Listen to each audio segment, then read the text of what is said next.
Today is the 6th day of the June 86 retreat.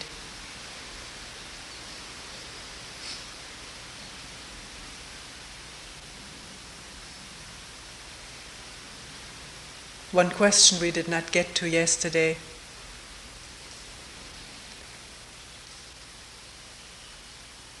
was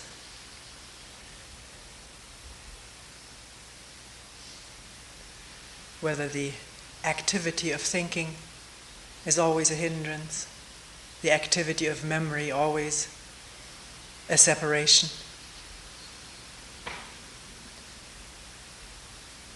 or whether thought has indeed a valuable function in human life.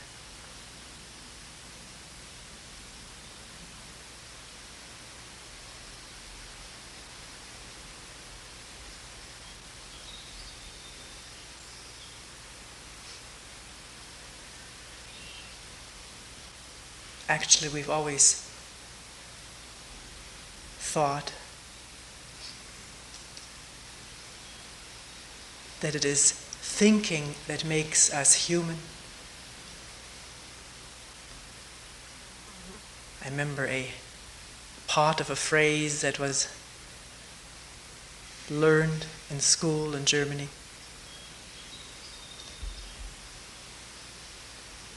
That only thinking differentiates us from the animals.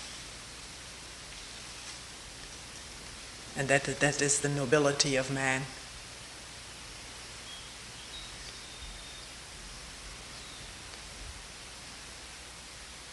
We have a tremendous amount of value, historically, traditionally, invested in thinking.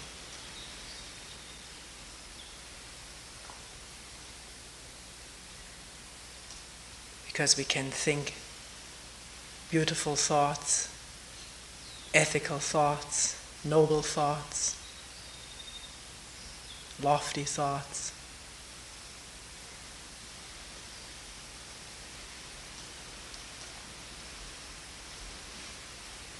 Believing that with lofty thoughts or noble thoughts or humble thoughts comes humility or nobleness or loftiness. Not understanding the whole process of thinking, we confuse it with reality, with what is actually happening.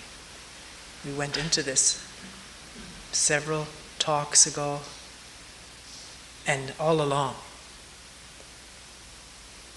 trying to see for ourselves that the thought is not what it is referring to. The word is not what it is abstracted from. Or it can be totally independent from anything real.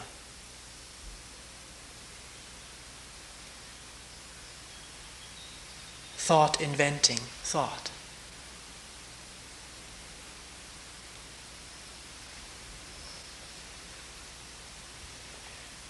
To remain with the question that was put, of course there is place for thought and memory. We couldn't begin to talk with each other, to have a conversation if there wasn't the memory of language and the ability to put into symbols, into words or letters, phrases, what one is trying to talk and communicate about.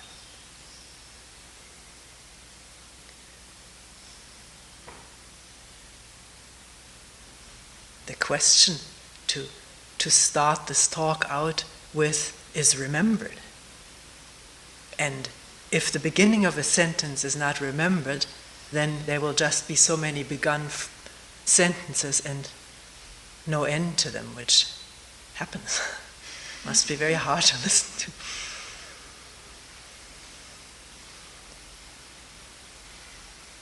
to. Or examples are being used which come from memory, obviously. It's not happening right now when one reports what somebody said in a meeting. And in our whole practical living, practical life of getting our meals, shopping, working at a job to earn the money to pay for the bills,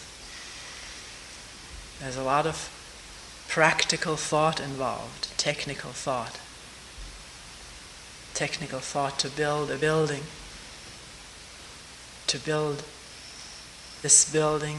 There was endless thoughts about how to build it, what to add, what to cut off, because not enough funds. We were constantly thinking and planning and anticipating. And there has to be the know-how to build a building, which depends on the memory, or on the past experiences one has had, the training, schooling.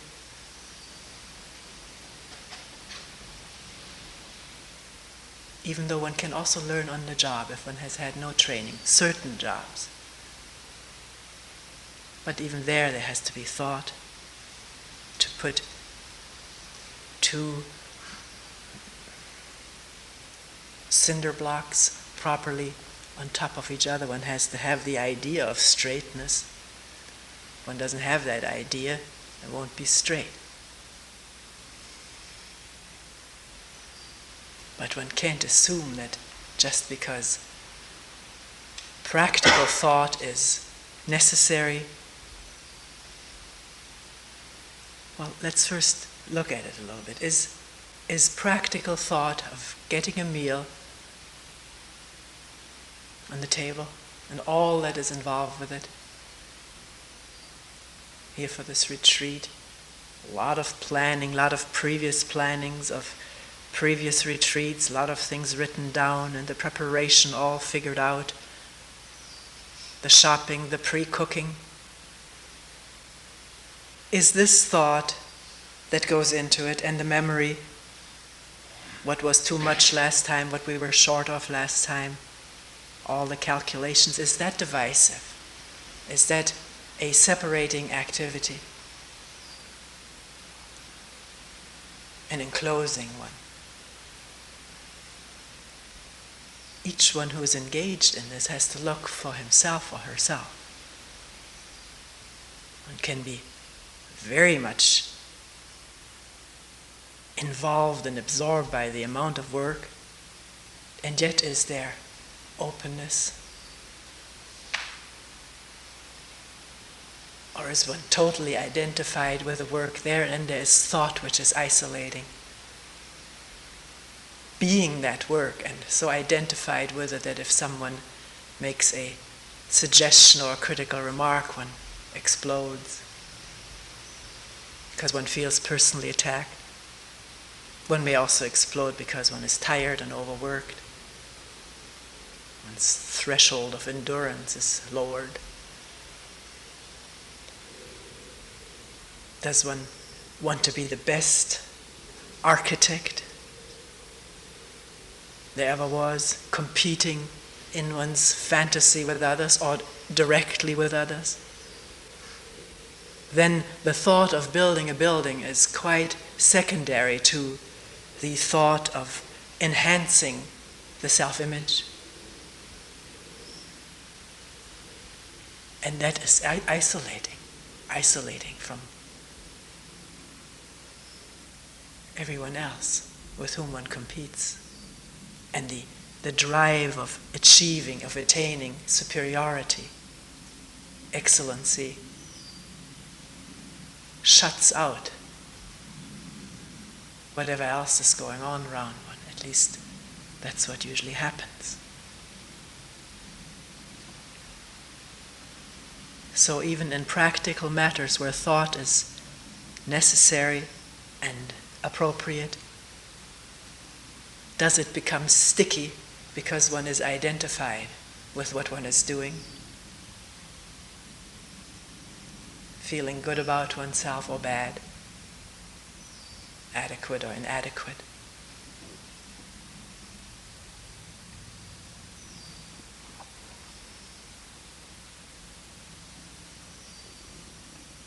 It has to be looked at. One can't assume because one is involved in a practical job that there are no sticky thoughts involved. One can look any moment, air it out. And then can one drop the identity with it and just do the thing in itself? And maybe discover the beauty of doing something for the sake of nothing. Because then the attention is there, the awareness, and the detail.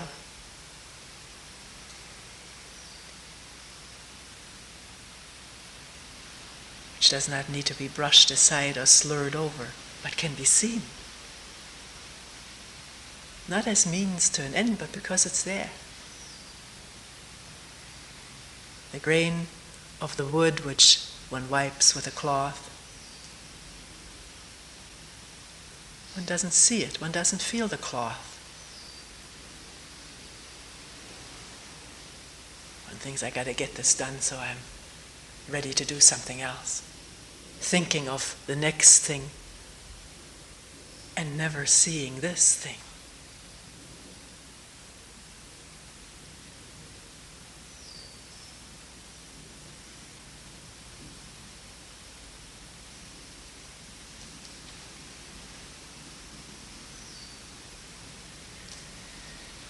Sometimes people have asked, when I'm sitting and some past experience comes up, I find myself going over it and over it and over it, thinking it over, saying over what I said or what I should have said, but it's just so repetitive. I can't put it aside. I'm sort of aware of it at times that this is going on, but it just has such tremendous power. And the emotions that come from it, the resentments maybe of what one has experienced in relationship, the anger, which maybe was suppressed and now it comes to the fore. And then the person says, is it all right to think about that? Because it's there.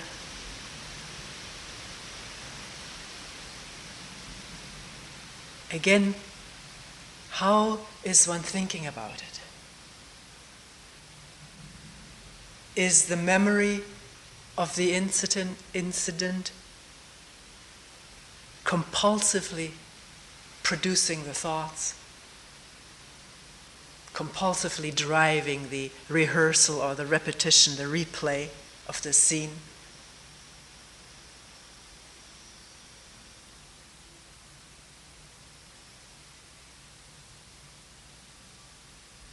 Or will one, having become aware of this state, say, well, let me really try to remember how it was. And look at it. How was it really? What did he say? What did she say? How did I react? And then look at it. Not driven compulsively and repetitively going in a loop, which wears out this mind, drains the energies and gets nowhere. It remains unfinished business and therefore resurfaces again and again. Or can one, in looking at it, using the memory because the scene is not happening now, can it be finished? By seeing not just superficially what went on, but deeply what lies at the root of all tension between human beings. Tension, anger, jealousy.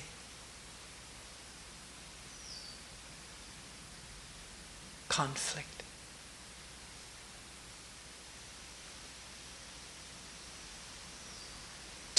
To find that out, doesn't one have to look in oneself?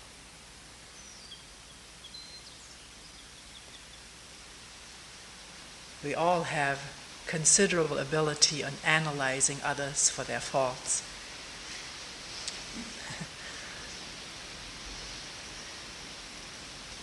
We can see, so we think, much more clearly what is the trouble with somebody else, what his or her problems are. It often seems we see it that much more clearly in someone else to the extent that we repress it in ourselves. Not wanting to see it in oneself, one projects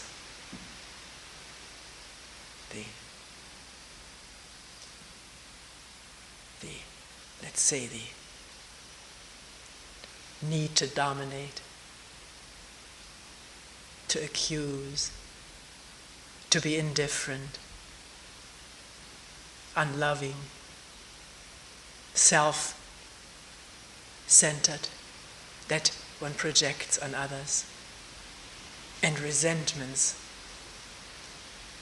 arise.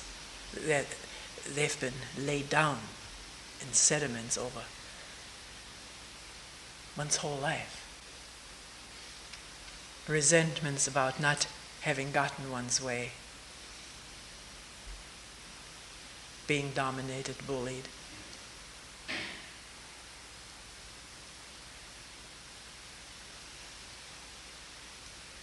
So,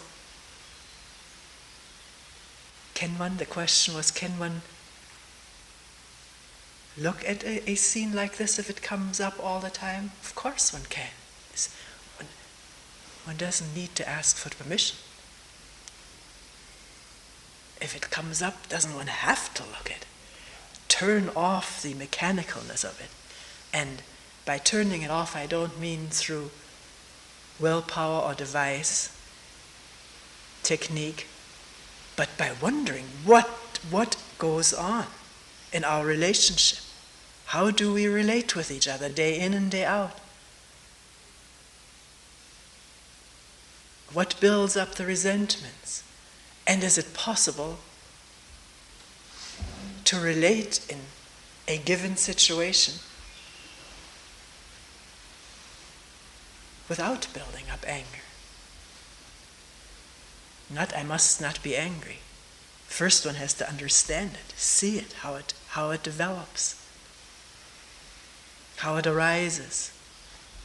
And one may find in doing this that one does not have in one's memory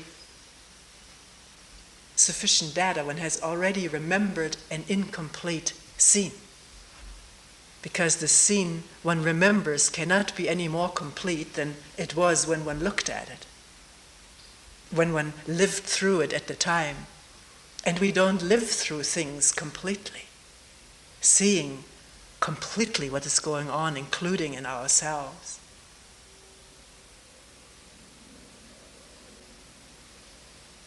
To that extent, every experience, every scene becomes an incomplete memory that keeps driving for completion.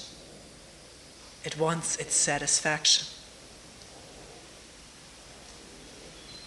And therefore running mechanically through the mind.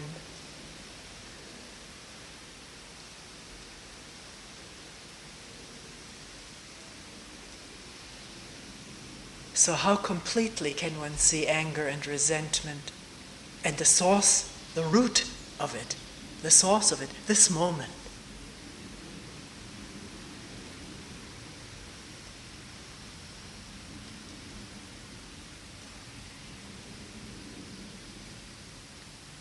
triggered by the memory of an incomplete past event, and looked at now, because the resentment is there, the anger is there, one can face it in progress.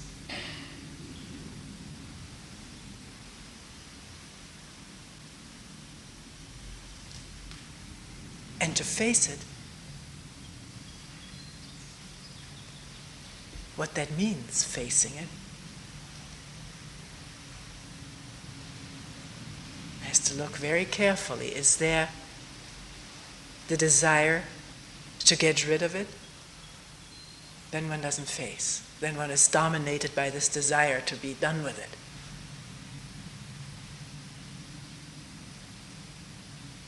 Is there desire to hold on to it? One may feel deeply justified anger and a tremendous desire to express it, to experience the release of that, the pleasure of release of anger. Anger is not only a disagreeable affair, it is a very pleasurable affair.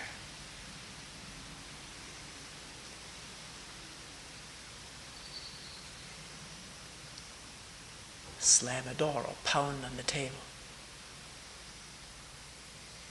or shout something into somebody's face.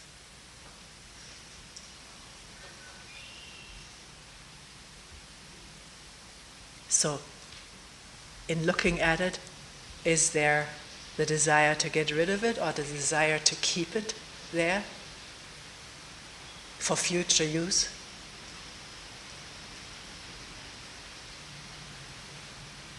Is there the feeling, this is my anger, being identified with it, this is mine, which is thought? It belongs to no one. The me that says it's my anger, it is that anger. It's angry. And then with a possibility in the brain to separate a thought and say, mine, me, a separate thought lording it over all the others, we believe that there's a me that can have anger or be done with anger, get rid of it or have a right to it. It's just all thinking. So, facing is not identifying with it. It is not wanting to get rid of it or wanting to hold on to it.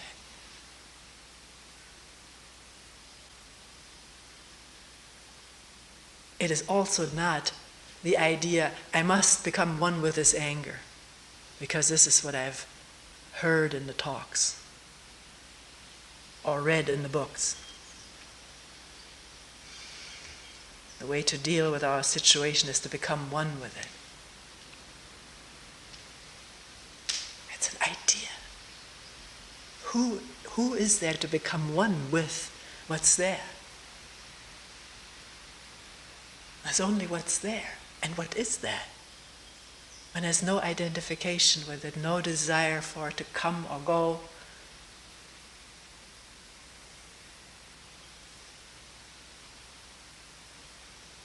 and no compulsion to become one with it. Nothing.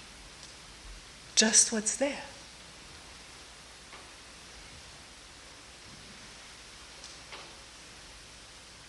Like the wind and the trees and the birds.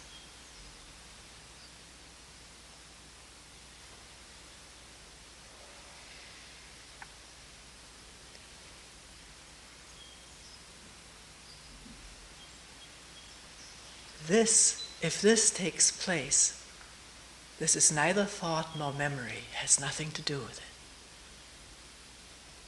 It's new, it's fresh. It is free from all past incidents.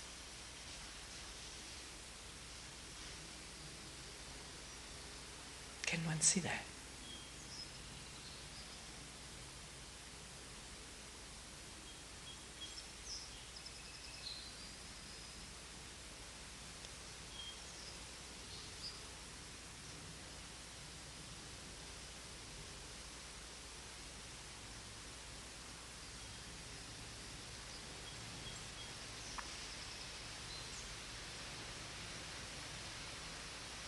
So then,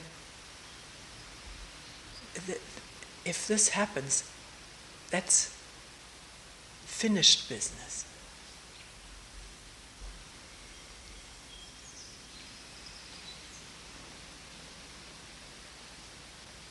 Which does not mean that in a moment of inattention there comes a thought of what happened. And the whole mechanical thing wants to start up again. Can one detect it? One has been through it. One has gone through the whole thing. At first mechanically 1,000 times. And then one has really looked. Then can one see the moment the thought starts, what is in the offing?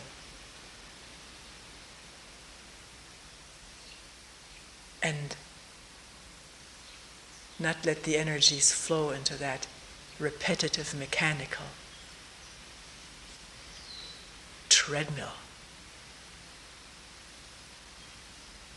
but stay with what's there, actually, really, factually.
Also, if one is sitting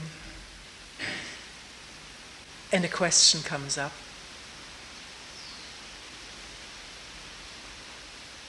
that's thought. One couldn't ask a question without thought, without the memory of the language in which one thinks and speaks.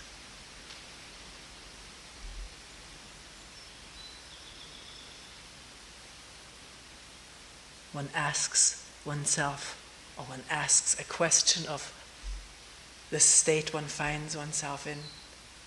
So many people report these dull, sort of murky states in which one finds oneself. One is sort of bogged in them. This is how it feels.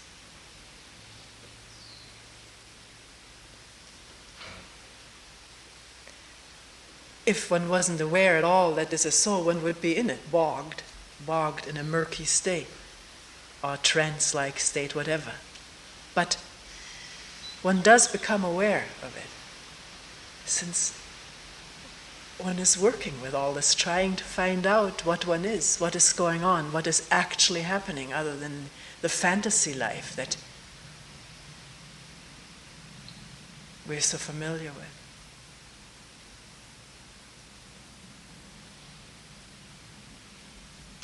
So there's an awareness of a murky, cloudy, foggy state. One can ask a question about it. Does it have to be like this? Or is there resistance to it? Am I calling it a name? Whatever question comes up, but then one has to be quiet to listen. One has asked a question, which puts the mind from a state of boggedness or acceptance of the state or stuckness into wondering.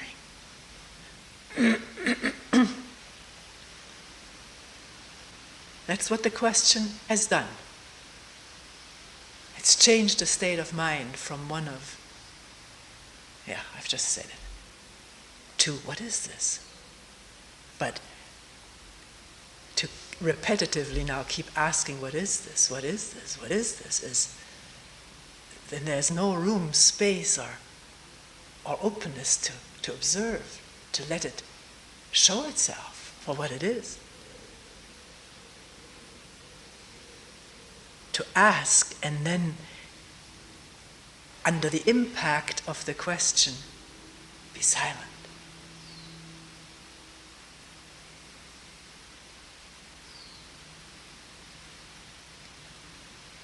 Somebody was asking, what is this sound out there? And we all were giving our explanations for it. 30 people here, or 40. We could never hear what it is.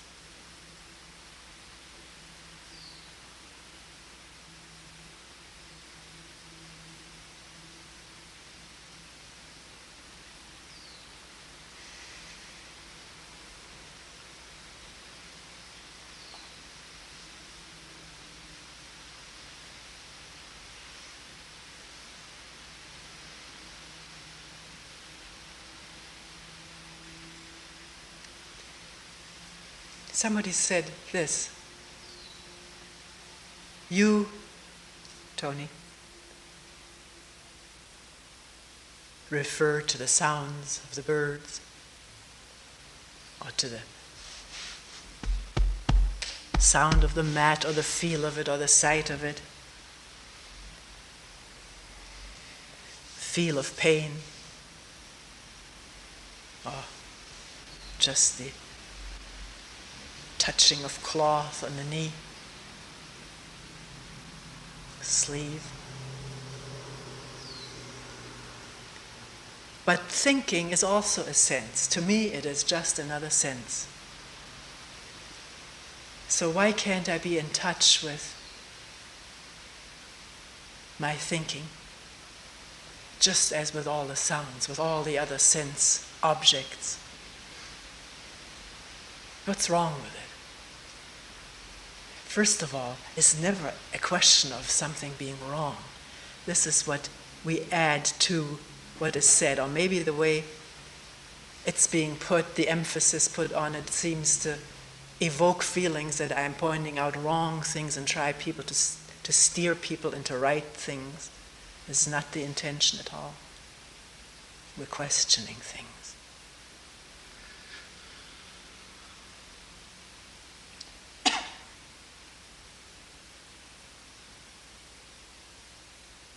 We have to find out how we are aware of thinking, whether we're really aware of it as a process going on, and it is a process. It is now I can give words for it, which are probably very inadequate, electrochemical, neurological, material process. The words aren't the things going on, and the thing going on is experienceable.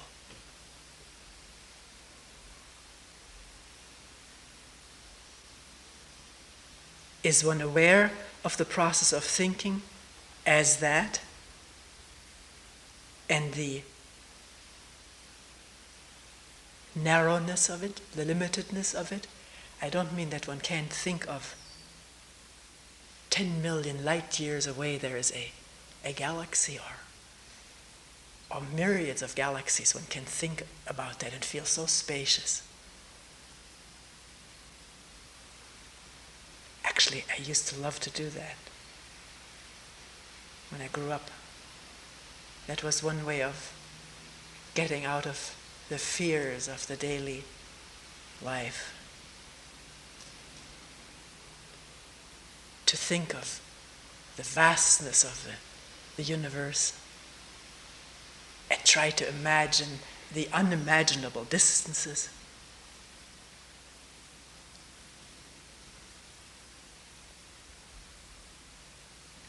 And it gave one a reprieve. But if one doesn't get caught up in the inspiring content of one's thoughts, but is aware of the fact that thinking is going on. And that awareness not being judgmental and therefore just as narrow, it's not even awareness when it's judgmental. The awareness not being with any evaluation or goal or motive, which means no limit, no spatial or time limit to it, then one can see how narrow even the thought of distant galaxies is. That feeling is thought-induced. It's not the genuineness of unlimited space.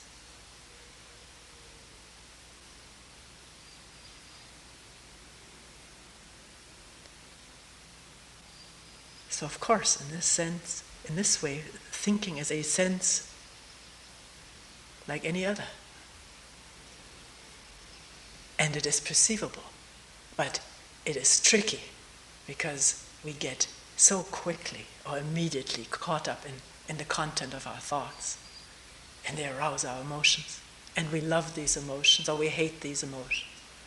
So they could generate new feelings. I wish this will last, or I hope it will go away. And no awareness at this moment, totally embroiled in this whole process.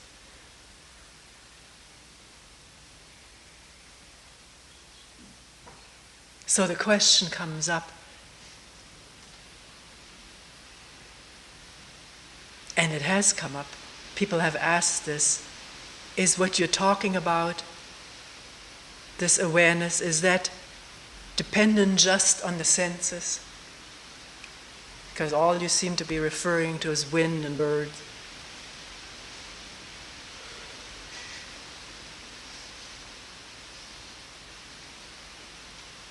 Isn't there something more?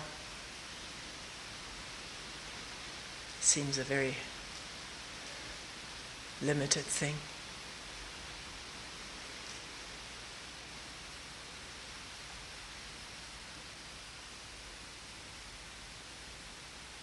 So we have to find out again how we're perceiving.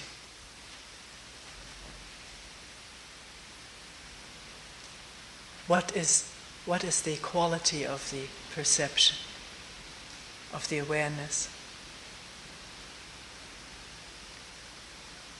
Does it single out this sense over that sense, single out the hearing and therefore shut down the inner feeling?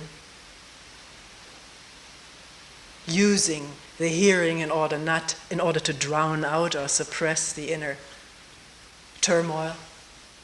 That's not awareness, that's maybe concentration and control. Concentrating on a sound in order to control everything else, which is a very limited space in which one is moving. Is one naming what one is hearing or seeing?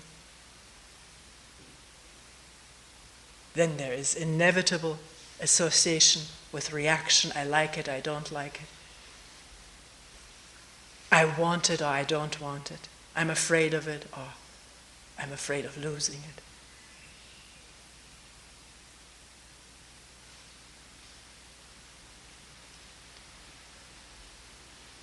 Or is there an awareness? Or if you're sick and tired of hearing that word, I don't blame you. A state of being?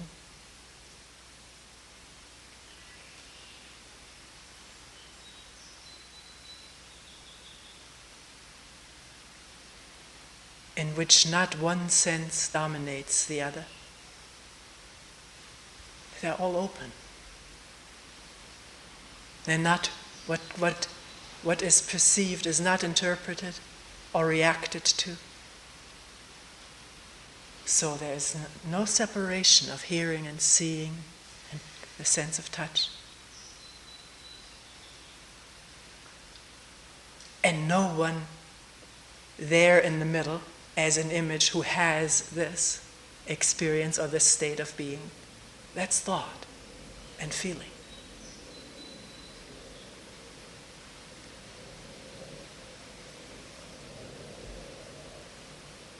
Listen.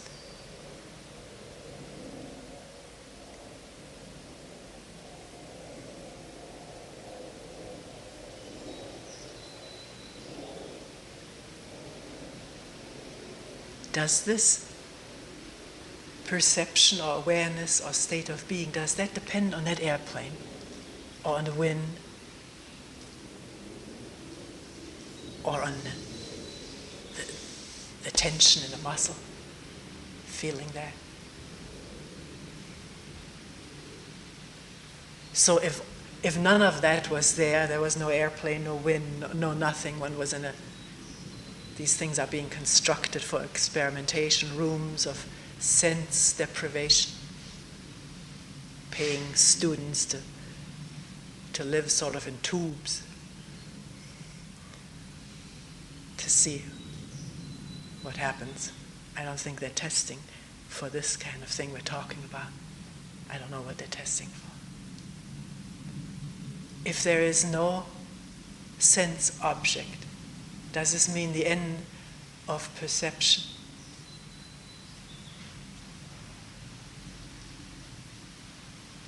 The end of openness, of this quality of attending, even if there's nothing to attend to?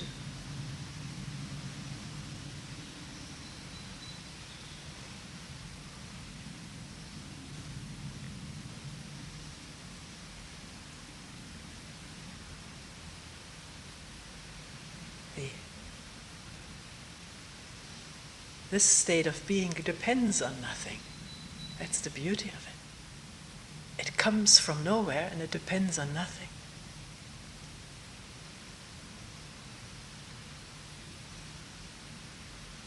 And what is perceived is not a thing, and therefore not separate from the state of perceiving. There is no division, because there's no me in there who wants it or hates it.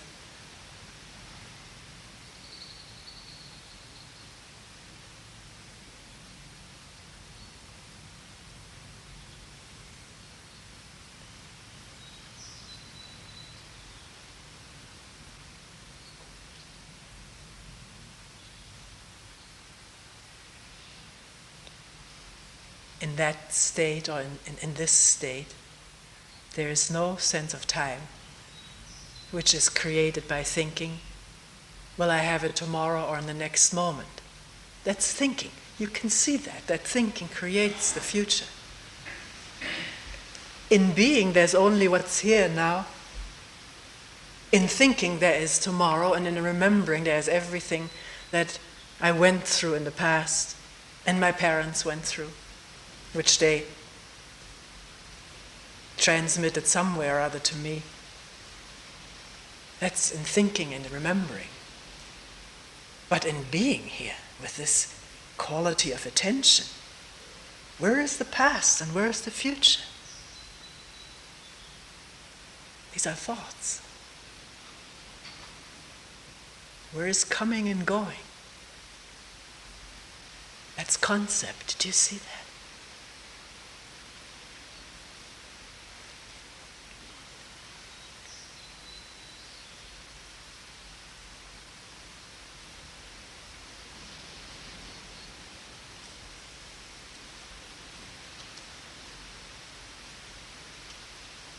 In this state of being, is there fear of not continuing, fear of dying? Or does this fear of dying intricately links up with the feeling of being, a me, with the underlying assumption of continuing forever, which is thought? And with that assumption, when it gets shaken up through sickness or one's closest friend dying than the fear of ending the me.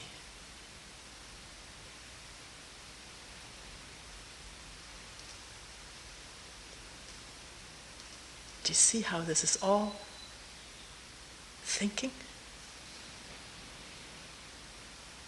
But that while one is embroiled in it, it's also real because of the feelings and energies that are involved in it,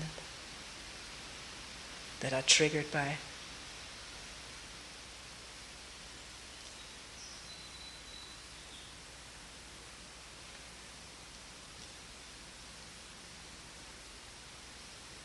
The body dies like everything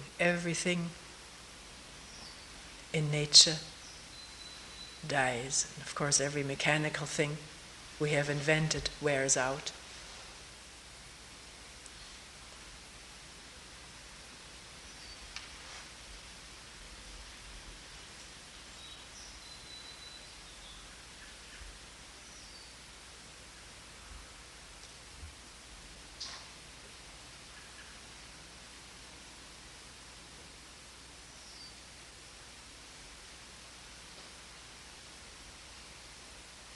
So I'm afraid of the body dying.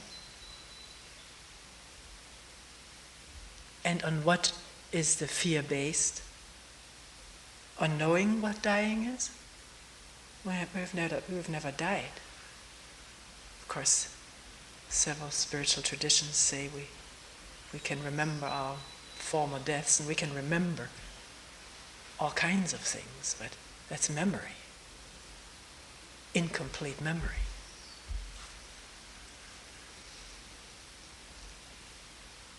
And it may be fabrication, masquerading as memory.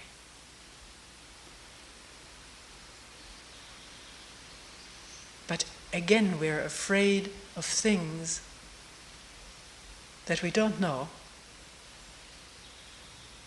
by filling in what we think we know, and of that we're afraid.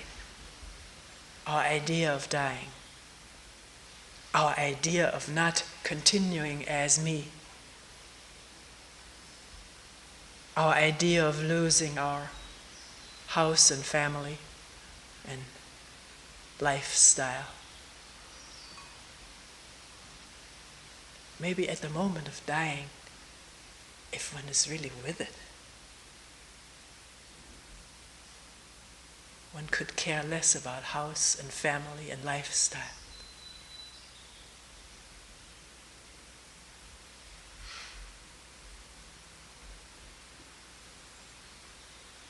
Because being with something means not knowing and not remembering and not anticipating.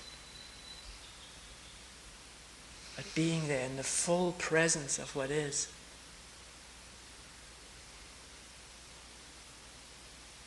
Which leaves no room for speculation. It is the unknown.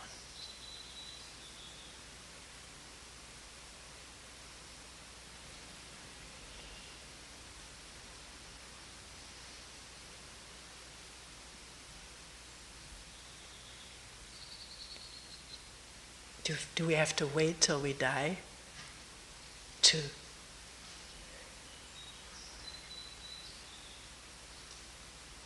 find out about dying?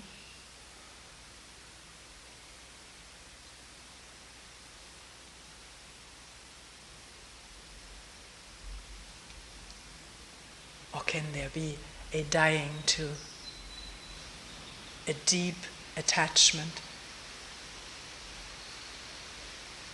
now?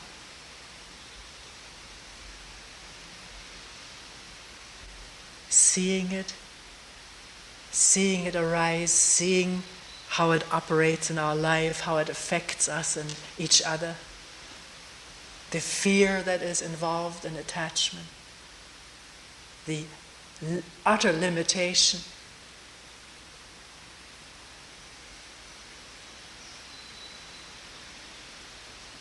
the anxiety of losing.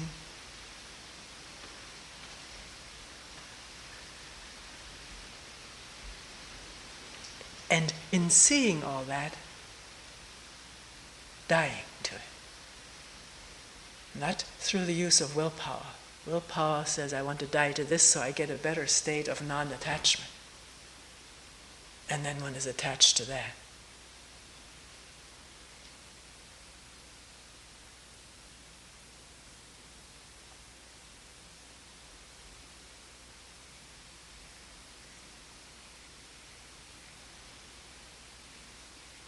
Just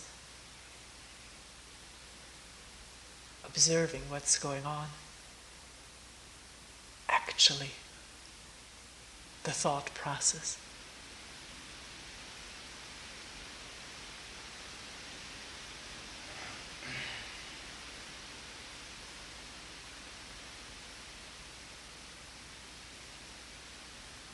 And being still in the presence of what's going on.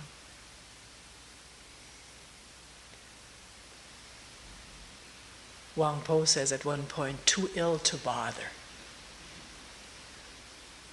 Not meaning ill of mind or ill of body, but when one is really ill, sometimes with a flu, down flat out,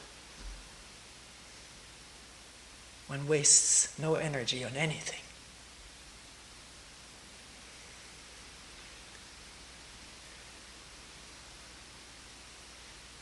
There's just that state of lying there flat out, and the fever, the pain, whatever. One is too ill to name and label and react.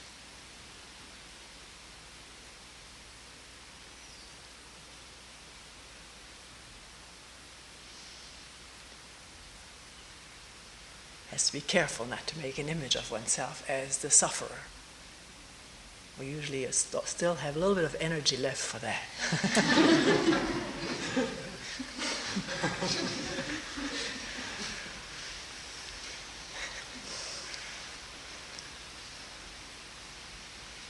And that gives energy too. That's the tricky thing. Gives a little boost. I'm something. As this, I'll get attention and love. As the sufferer.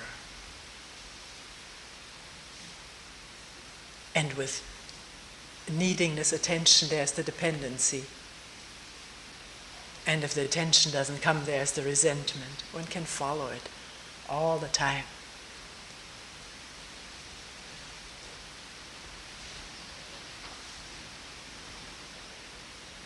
So, how does one listen to inner and outer turmoil?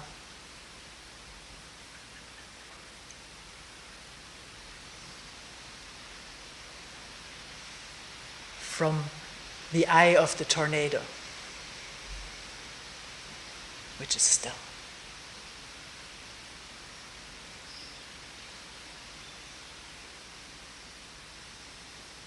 Motionless.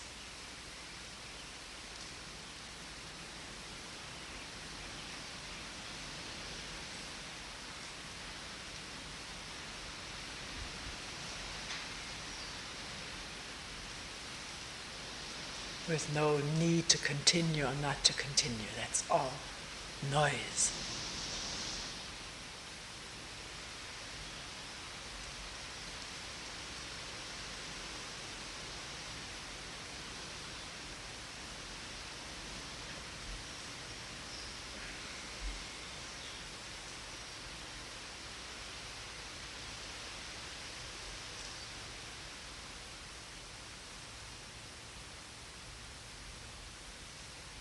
We will end here for today.